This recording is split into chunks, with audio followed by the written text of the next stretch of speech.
and good morning. Welcome to another sketchbook tour. Today we will be going through this sketchbook I started back in 2019. I filled up most of it in 2020, but I only got to painting the last sketch this year because of reasons.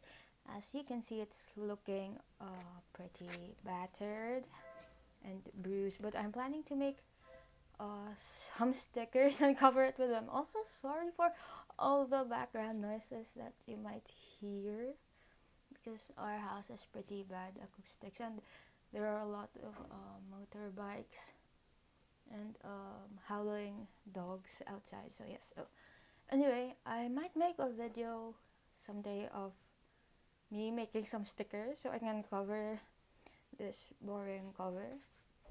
So yeah, if that's something you want to see, how about subscribing or not? So yeah, so this will also serve a review of sorts of the Strathmore 400 sketchbook. I used a variety of art materials to fill it up, so yeah, you can judge for yourself how the paper handles them. Okay, so let's finally start. I'm sorry for taking so long. And on the first page we have nothing. I keep the first pages of sketchbooks blank most of the time because I'm scared of messing it up, even if I know it's like a waste of paper. But who knows, someday maybe I'll actually paint something on it. Say for the first actual painting, wait, let's adjust there. We have this very orange village. I don't know how accurate these buildings are, but I sketched them from life from a paper craft set I assembled some years ago. Like it's, what was the brand called? I remember finding the perspective for this tricky. Like I had to put the models on boxes to make them near eye level. And yeah, the paper craft set is called Welcome to China by Cubic Fun Toys. Like I wrote on this corner, and the village includes Chinese snack bar. I think it's this, or maybe it was this. Tea house, a Longshan tavern, and a stuffed bun shop. Oh, and look, I also listed down what materials I used. So yes, I used a Monami Olika fountain pen. It's one of those cheap disposable fountain pens, and the ink is orange, as you can see. And I didn't know then that it wasn't waterproof, so I found out the hard way after I painted it. That's why it looks very orange. And I also used my Sakura Koi watercolor sets for this. So yeah. And yeah, so you can see Sakura Koi, even if it's not artist grade, it works well enough for a sketchbook since you don't really expose them to the sun. So I don't think the colors have faded that much in the like last 4 years. Oh my god, how has it been 4 years since 2019 that it's been sitting on this piece of paper? Okay, so yes, next page. On the next page we have a sketchy what's it called, succulent. It's one of those Echeveria imbricata. I don't know how to pronounce it. Echeveria imbricata that my family got as freebies from a wedding we attended.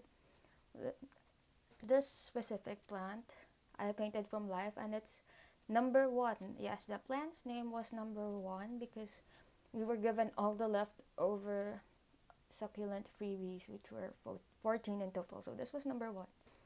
And the plant unfortunately passed away that same year due to rot during the monsoon rains because the place we were staying at didn't have a lot of light. So all my succulents died. Rest in peace. Next we have a sketch I only actually finished yesterday.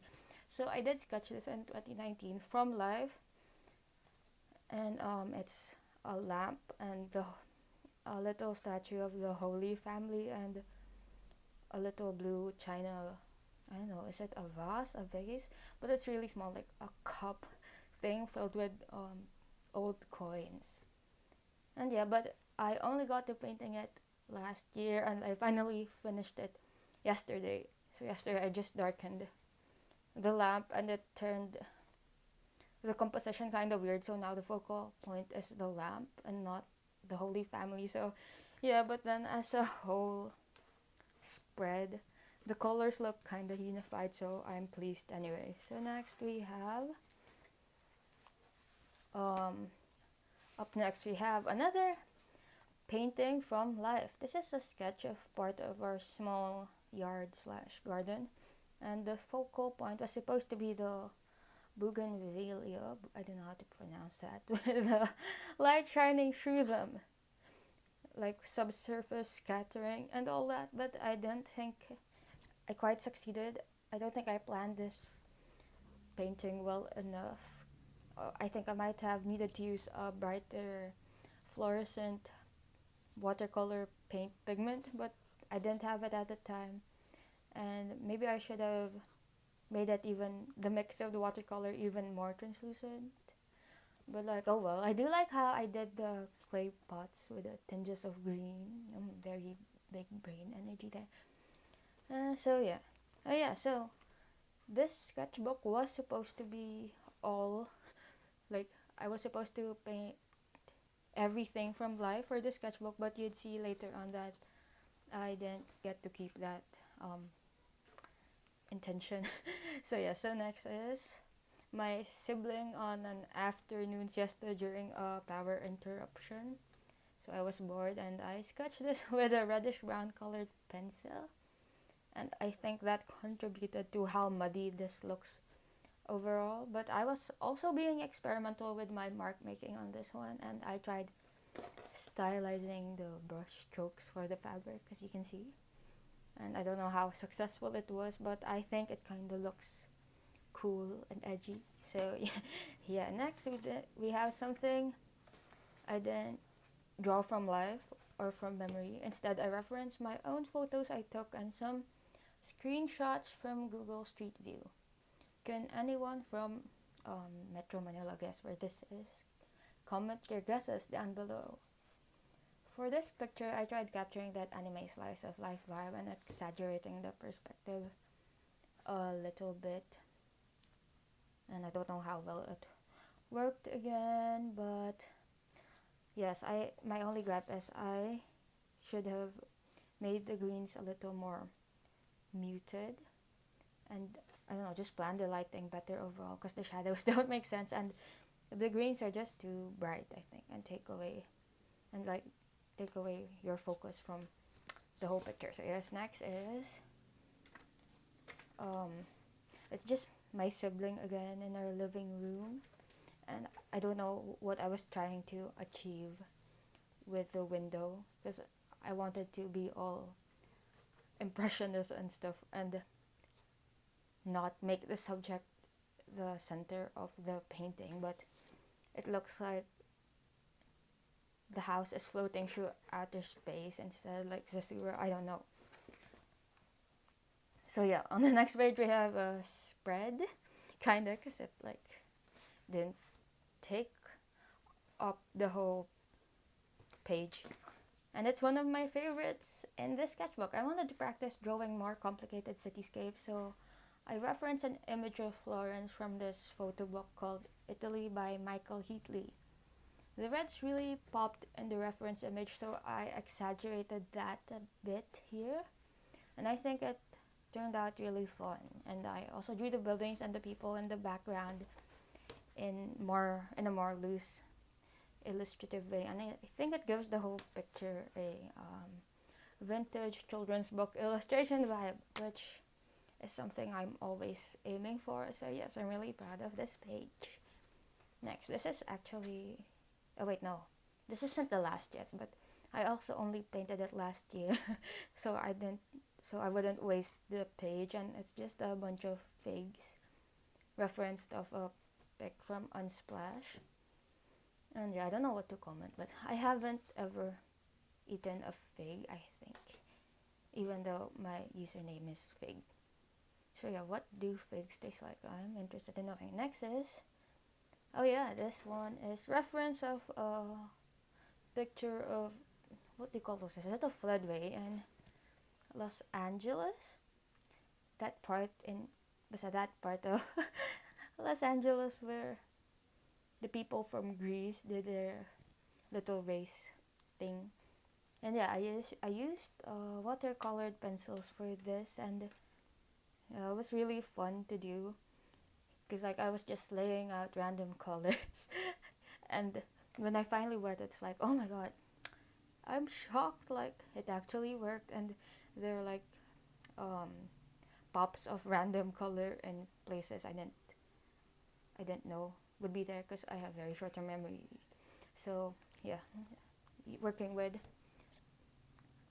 watercolored pencils can surprise you. Next, oh yeah, so this spread is we just have studies both by Beth Morisot. I don't know how to pronounce her name. I'm sorry, French people.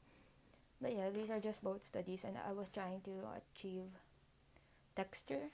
Like in this one, I used, I don't know if you can see, candle wax for a resist effect, but I think I didn't press hard enough with the candle, or maybe it's because the wash is too light, so the texture didn't show through.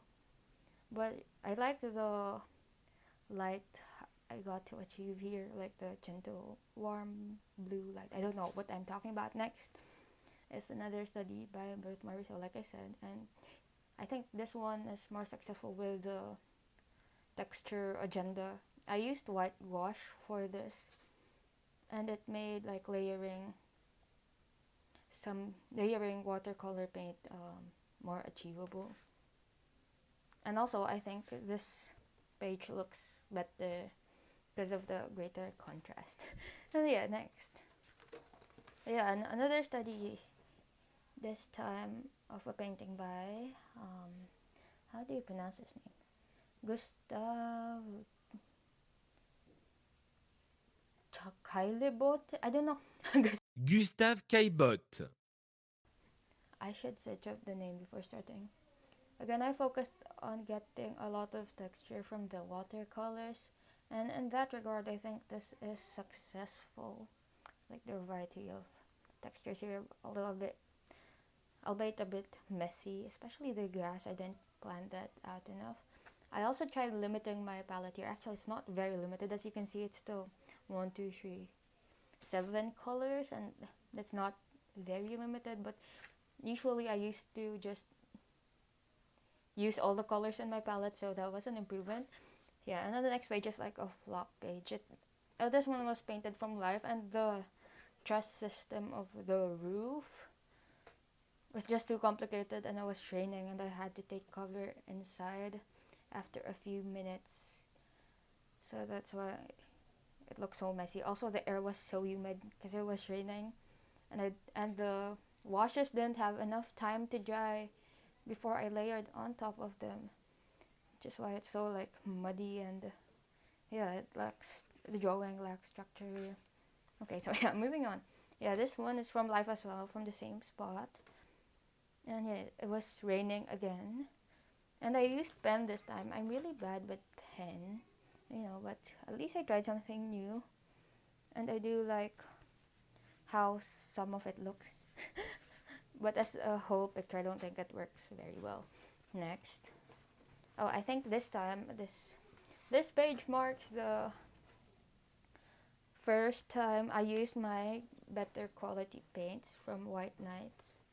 I did a video on that like last 2020.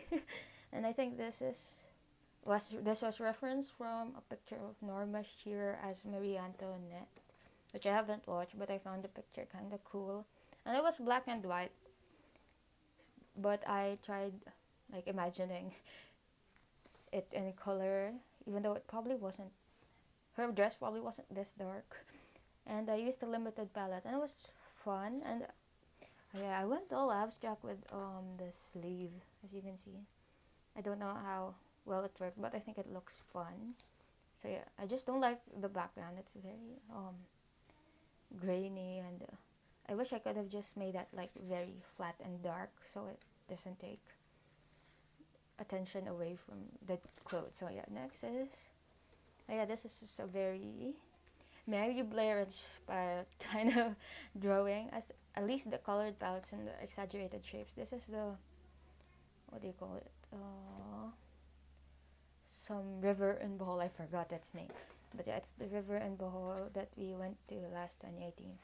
And I did it using a bunch of reference photos. I do like how the sky turned out and the shapes overall, even though it's still kind of messy.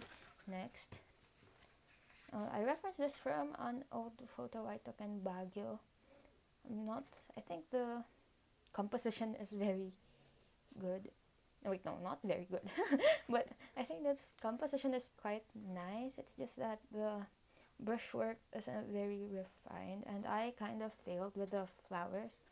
I think I should have used crayon wax for resist so that the flowers stood out more. I think I used gouache to put them, but I don't think I made the gouache thick enough to be opaque, so it looks kind of messy.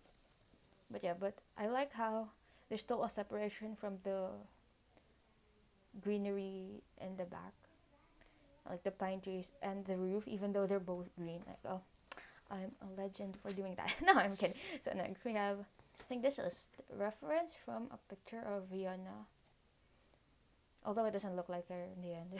And I did change the clothes, but yeah, the pose and like the general composition is from a picture of Vienna. And I really like this. I think there's some depth to the skin. It's not just flat. And I like how I did the eyes.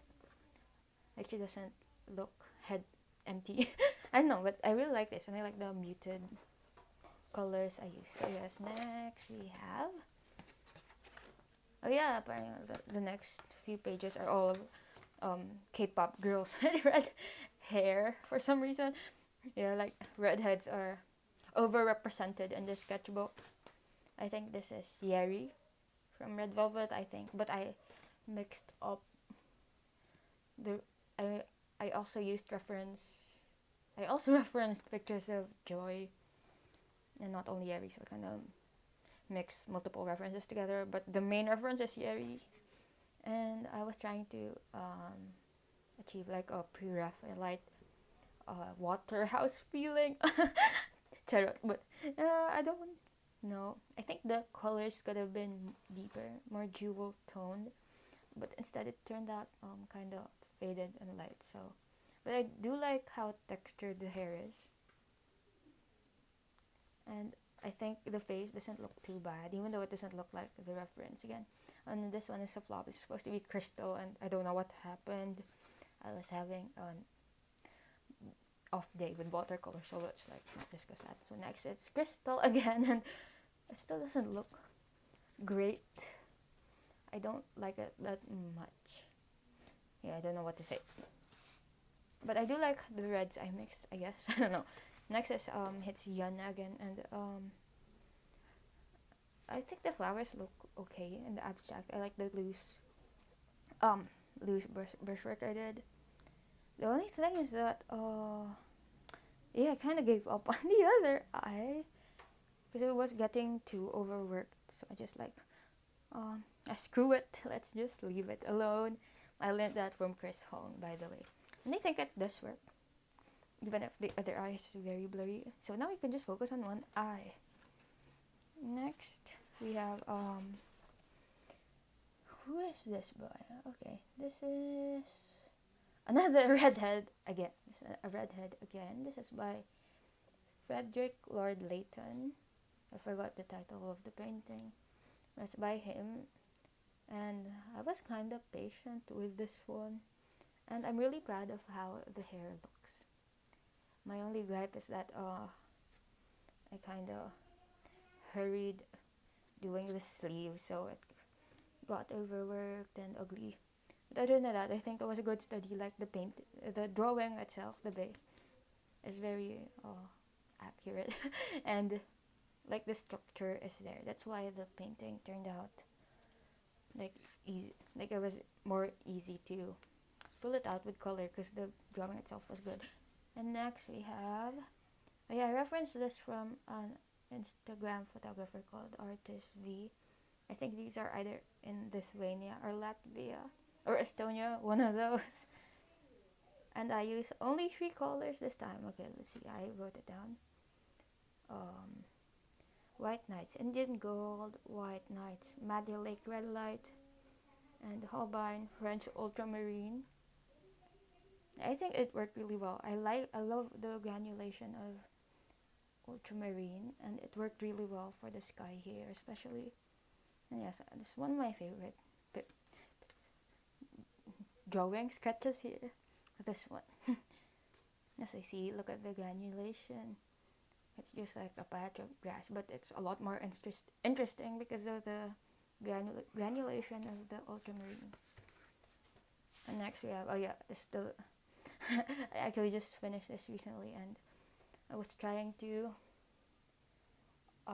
channel the same color palette as Alice Reynolds James by Sargent, although I failed.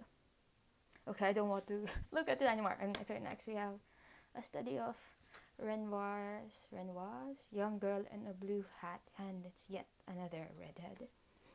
I do like this though. My mark making is more delicate here, and I took my time building up the colors on the face and the hair. Like, look at that tinge of green on her red hair. I think I don't know how I pulled that off, but yes, I think yeah, there's some depth of color there. So yeah, this is another study. Yeah, it's another Birth Morisot study. You can see it's young woman and child at Avenue de Bois. Is that how you pronounce it? I don't think this is quite as successful. Here again, we were trying to emulate the Impressionist brushstrokes, but I don't think it looks quite as good in watercolor. And yeah, so this page I just gave up on completely. Remember, I was just raving about oh my god, the dogs are so noisy. The qualities of aquamarine, ultramarine, not ultramarine. But here it worked to, what's the opposite of advantage? Disadvantage, but it didn't work as well here. It granulated too much, and it just made the whole thing very muddy and dirty. So yeah. Okay, let's take a break because the phone is running out of battery. Hi, welcome back, and Happy New Year, I guess. I forgot to greet everyone during the first part, but yes, Happy New Year since the Lunar New Year is coming up. So yeah, let's pick up where we left off, and I think it was here. And this was referenced of a picture of a World War One nurse, and it turned out a lot darker than I was going for, both in value and in mood. It looks more somber than the actual picture, and I only used two colors for this. One was Indantrine blue and the other was burnt sienna. So yeah, that's a fun little exercise to do when you're feeling overwhelmed, especially if you're not really confident with picking colors like I am. So yes, doing that, you get to focus only on the values. So I also want to make a video doing that, maybe soon. So yes, the next page, we have a house, in Santa Cruz, Manila, reference of a photo by David Montasco. And this kind of house is called Bahay na Bato, and it was popular amongst the affluent population of the Philippines during the 17th century, late 17th century to the early 19th century. And the ground level was made out of stone, and the second levels were made out of wood. And I think they're just very interesting to look at, especially the windows and the overhangs with the carved out patterns for ventilation. Like, they're not just there for ornamentation, but they also have a practical purpose. So I think these kinds of houses are really neat. And yeah, for this painting, I tried to be more loose with my brush strokes and try to evoke detail by, like, even without the detailed brushwork, if you get what I mean. Also, sorry for my English again. So yeah, you can see it's like very loose, but if you squint, no, if you zoom out, it does have the impression of detail. So yeah, my only gripe again is that the greens are too neon. Yeah, I should work on that next. So yeah, this spread is Guess the Movie. Yeah, it's Meet Me in St. Louis starring Judy Garland. So this page is kind of a flop if you look more closely, because like, what are these textures? Like, what is that? No? Okay. So, but I think as a spread it works because the colors look very unified, and I really love this house, even though I know it's a set. I really wanted to like visit it someday, but then I found out it was only a set made for the movie. So yeah, like this tree wasn't planned out well enough, but I think the plants here look a lot better than the tree. And I don't know what to comment. Also, where did that stain come from? That wasn't there before I started filming, or my hands like dirty. But yeah, like I think it turned out quite nice, except for the crunchy textures. I think that's one thing about this paper. It doesn't layer very well. The paint just kinda. Oh yeah, because this is made out of cellulose. It's not cotton paper or anything. So when you paint on it, the paint just kind of sits on top. So it's harder to go really dark through layering. So that's one thing to watch out for. And yeah, but I still really like this page. I mean, if the reference photo is already very good, it's kind of hard to mess it up. Yeah, there. Next page we have another Italian building referenced of the book by Michael reference of a picture in the book by Michael Heatley, and it's one of those neoclassical buildings, Palladian style, I think. But those ones that look the same on all four sides, the very symmetrical ones, and I find those really boring. Actually, that's why I kind of changed up the perspective a little. Had some fun, and I do like the colors. They're very classic colors, and I do like how I stylized the bushes. So yeah, I think that's a fun thing to do if you want to have some fun with perspective, just twist it around. And another, oh yeah, these, no, not these. Okay, let's skip. These next few pages are all studies of Sargent's watercolors, and Sargent used watercolor very liberally. How do you say it? Because I think now there's like a thing where watercolorists don't like using more opaque paints like white, for example, like they just want to preserve the white of the paper. But I don't know, I really like Sargent and how thickly he mixed the paints, like almost like gouache. And yeah, I think he did use white gouache, and mixed it with the colors to get this creamy consistency. Oh, well, of course not like this, because I just did that and it doesn't come close to Sargent's talent and skill. But yeah, I think it turned out okay. It's just that it could be better. I don't know what to say, but yeah, it's a fun experiment of like seeing how the watercolor looks like more intentionally muddy with the white gouache. Yeah. So yes, next. Okay, yeah. So yes, this is another study of Sargent. Like these two pages. This is a cow, and Sargent was really good at like just painting directly. Like he just captured the cow using the negative space of the shape. And the one thing that really impressed me while doing this study was the shadow that I didn't quite do right. It's just like one big shadow confidently put on paper, and the gradient was really effortless. Like he really took advantage of the qualities of watercolor and made this really neat gradient that described the form, like how this plane, I guess, curved towards here. Was that the delineation between the head and the body? He did that, but I just look at the original.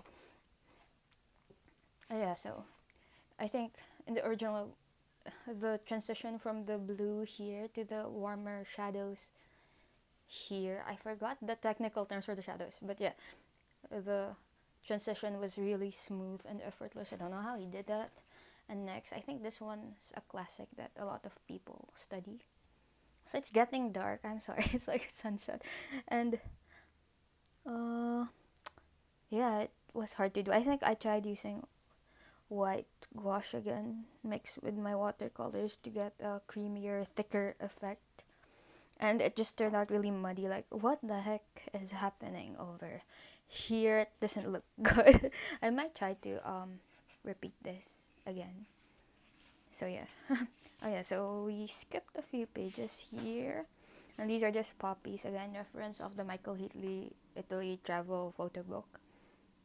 And it didn't turn out nice because I was impatient and added the black when the red wasn't dry enough, so it just spread all over and it looks really muddy and weird. And yeah, watercolor actually takes patience, even more so than gouache, even if it how do you say even if it doesn't seem like it. I don't know, maybe I just assumed that watercolor would be faster than gouache, but no, watercolor actually turns out nicer when you're more patient with it.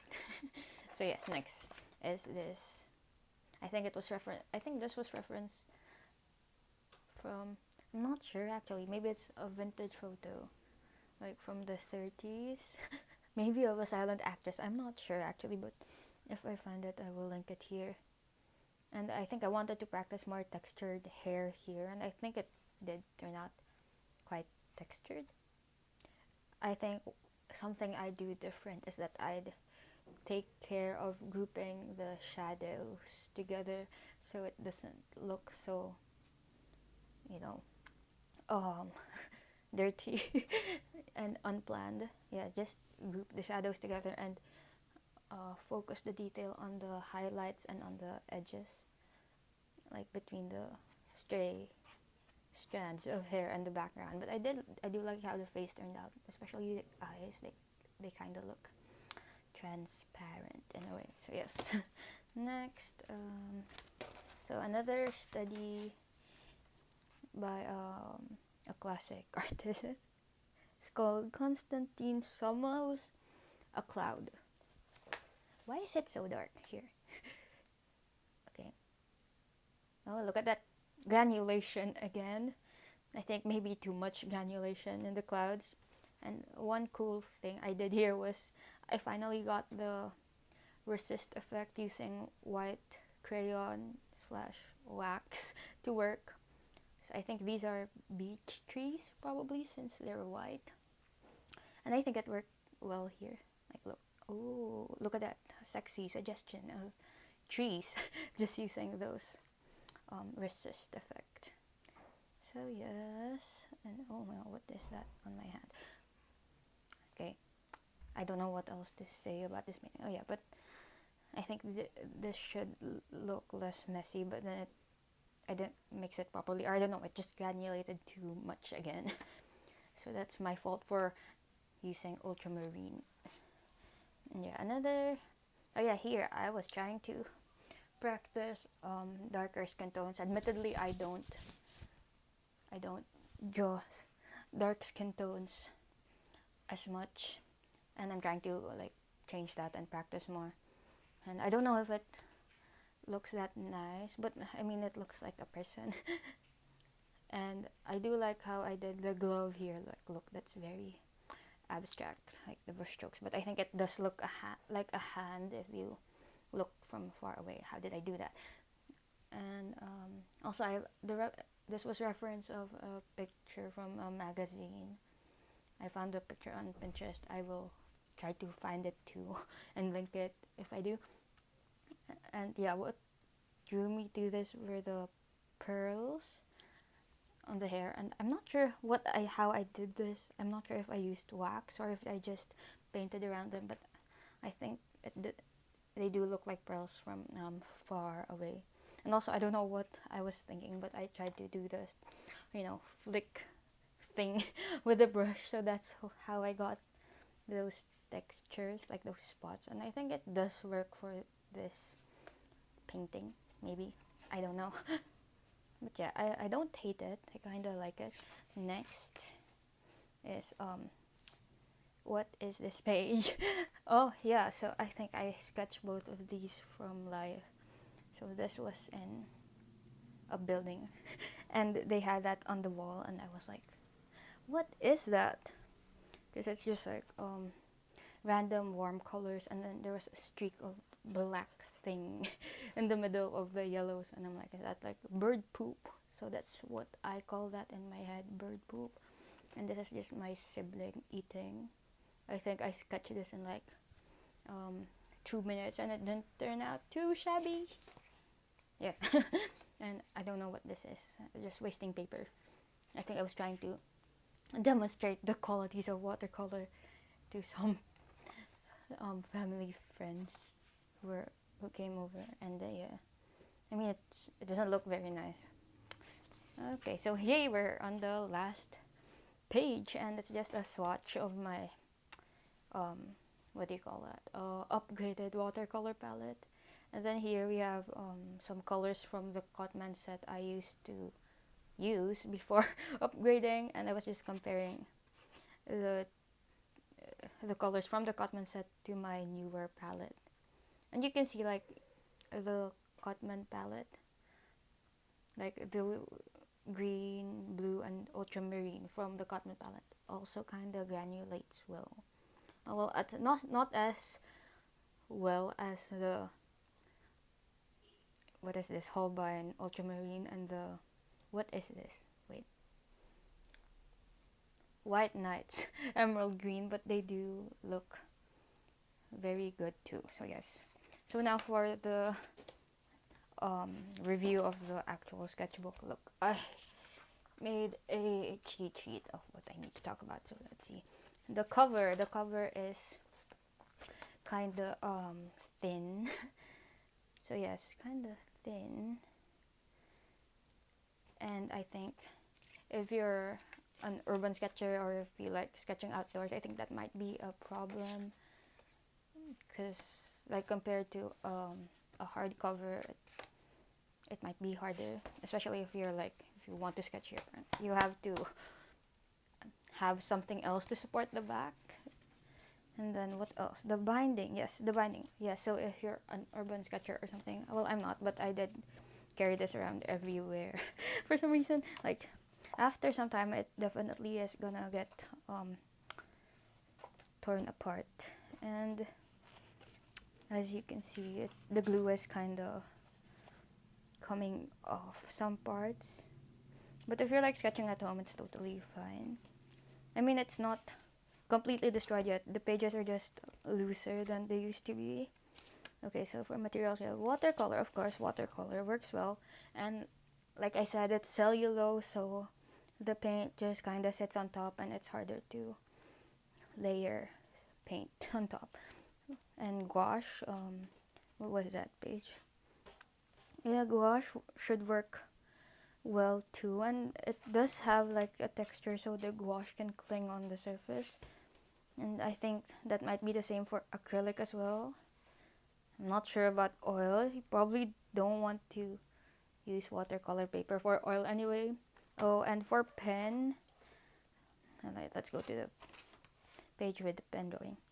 Yeah, so the paper has this kind of machine texture, and like it's not very rough, but it makes using pen harder. Like you can't really get smooth lines on this paper since because of the texture. And for markers, actually I don't use markers, so I don't know if I can comment, but I think with the texture it might damage the tips of the marker too, especially if they're like felt tip markers. But yeah, I can't really comment on that since I don't use markers. So yeah, I guess that's it for the review, and I hope you enjoyed looking or like listening, watching through this videos. And yeah, that's it. Happy New Year!